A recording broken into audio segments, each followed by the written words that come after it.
folded him.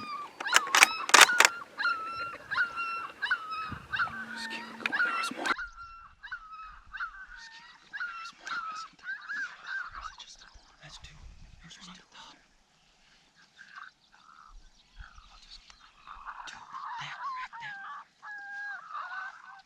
The fucking time. Dude, that was a... Dude, 314. Dude, I held like a foot on his back. It was supposed to be 314.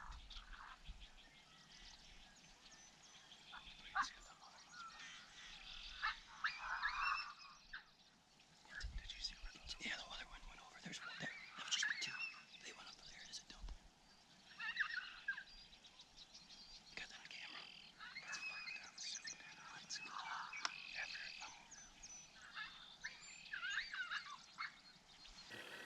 Well, guys, we are out here in North Dakota. It's been a grind the last couple days. It's been windy. It's been rainy. I mean, we're talking 40-mile-an-hour winds, but you know, we didn't give up. We got a pair located right on the back side of this big hill. It's a lot of pasture, a lot of tall hay.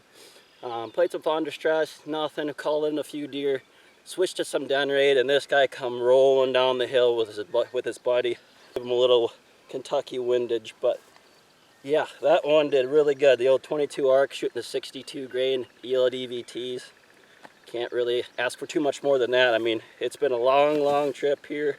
You know, we're probably 8-9 coyotes in now, and these are the first two that actually have stopped and gave us a safe and ethical shot. So, like I said, I locked on them, did what I had to do. Quentin got the good film, so you guys get to review that a couple times and watch his head blow up. But I'm happy, Quentin's happy. We got a couple coyotes down the road. We're gonna pack up, we're gonna try to get those, and stay tuned for more.